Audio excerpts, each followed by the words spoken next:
రండి ఈరోజు మనం తెల్ల తోటకూర కందిపప్పు ఎక్దమ్ ఈజీ ప్రాసెస్ చూద్దాం. ఇవాళ ఇదిగోటి పచ్చిమిరపకాయలు, ఒక్క ఉల్లిపాయ, 2-3 టమాటీలు వేసేసి సింపుల్గా ఎలా చేసుకోవాలో నేను చెప్తాను.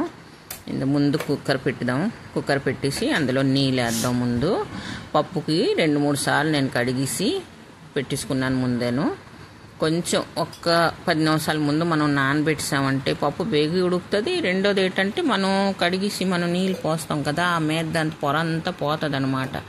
అందుకోసం కొంచెం ముందు అనమాట పప్పుకు 2-3 నీళ్ళతో తెల్లగా మందులుగా ట్రేసి వాళ్ళు రేపు ఉంచుతున్నారు కాబట్టి 2-3 నీళ్ళతో కడిగేసి ఉంచిస్తే చాలా ఫ్రెష్గా ఉంటుంది. పప్పు కూడాను మనకి ఏమైనా నాశనం చేయదు. అంతేనా? ఇదిగోటి పప్పు వేస్తాను. పప్పు వేసిన తర్వాత ఇది తెల్ల తోటకూర తీసుకొని వచ్చారు కదా, ఈ శుభ్రంగా 2-3 నీళ్ళతో కడిగేసుకున్నాను. తెల్ల తోటకూర ఒక్కొక్కటి చూడాలి. ఇప్పుడు వర్షం పడదండి కాబట్టి జీవరాశులు గట్రా ఉంటాయి కొంచెం, అందుకోసం చూసుకొని ఒక్కొక్క ఆకు చూసుకొని దానికి శుభ్రంగా కోసేసి కడిగేసి 2-3 నీళ్ళతో కడిగేసి అప్పుడే యూస్ చెయ్యండి. ఎవరట అవని. ఇగో 3 టమాటీలు చిన్నవి, ఒక్క పెద్ద ఉల్లిపాయ, ఒక 3-4 పచ్చిమిరపకాయలు, తగినంత. పచ్చిమిరపకాయలు ఎవరికి అన్ని ఇష్టం ఉంటే వాళ్ళు అన్ని తింటారు కదా, మనకి తగినంత వేసుకోవాలి. వేసిన తర్వాత ఇందులో కొంచెం ఇంకోటి పసుపు, ఉప్పు వేద్దాం.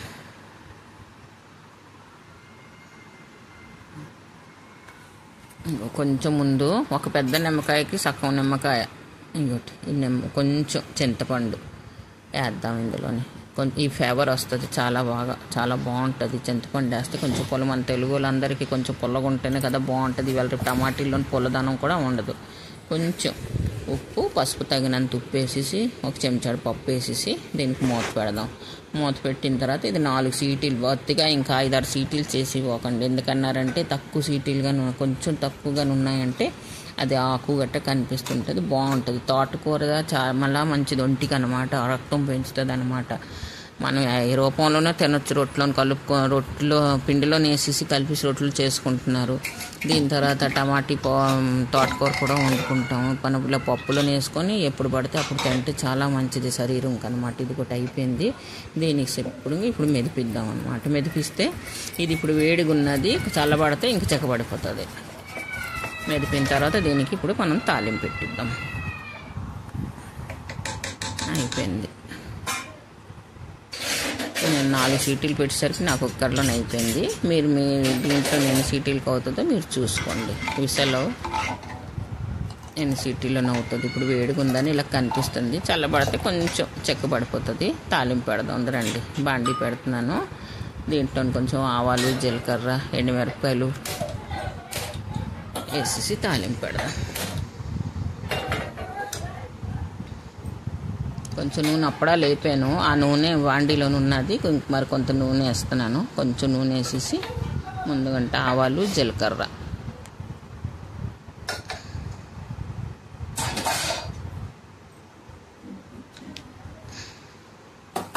కొంచెం చట్పట్లాడాలి. ఆవాలు, జీలకర్ర, ఆవాలు ఒక అర చెంచాడు జీలకర్ర, ఒక 5-6 ఎండుమిరపకాయలు, ఒక 4 రొబ్బులు 5 రొబ్బులు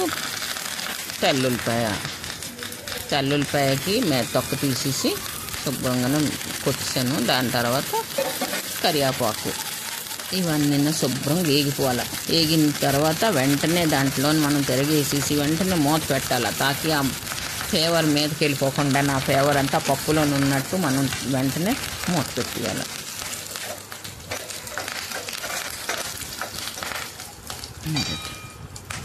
అయిపోతుంది.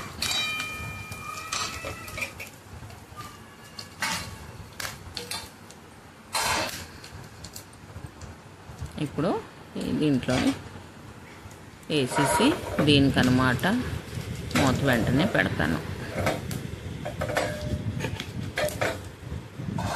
గ్యాస్ స్టవ్ బంద్ చేసేస్తాను. అయిపోయింది నాది. ఇది వేసేసి మూత పెట్టేసాను. ఇది ఒక్క నిమిషం ఇలా ఉంచేసి మళ్ళీ పొయ్యి మీద పెట్టేసి దీనికి ఒక 5 నిమిషాలు మళ్ళీ కెరలిస్తే అది ఏటవుతుందంటే ఈ ఎండుమిరపకాయలు మనం తాలింపు వేసామో ఈ ఫ్లేవర్ అంతా పప్పులో దిగుతుంది. పప్పుకి అనమాట మనం పొయ్యి మీద పెట్టేసి మళ్ళీ కెరలించాలి. ఒక 5 నిమిషాల వరకు నేను కలిపేసి పెడతాను దాని మీద.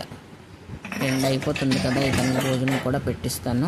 ఇంకోటి నేను కెరలించాను. ఇంకోటి తాలింపు అంతా లోపల కలిసిపోయింది శుభ్రంగాను. ఇప్పుడు ఇతనికి అన్నం పెడతాను. దీంతో చల్లమిరపకాయలు 4 వేపాను. చల్లమిరపకాయలు చేశాను కదా, మీకు చూపించాను వీడియో కూడా ఎలా చేస్తారనేసి. చల్లమిరపకాయలు చేసేసి కాకరకాయ శనగపిండి వేసేసి కాకరకాయ ఫ్రై చేశాను. అన్నం చాలా బాగుంటుంది. ఇలా ఈజీగా చేసేసుకోవచ్చు మనం. తోటకూర పప్పు మీకు తక్కువ, కూర లా ఉండాలి. అంటే తోటకూర ఏదైనా తోటకూర పాలకూర ఇవన్నీ పప్పు ఎప్పుడైనా తక్కువ ఉండాలి, కూరలు లా ఉండాలి. ఇది శరీరం చాలా మంచిది అన్నమాట.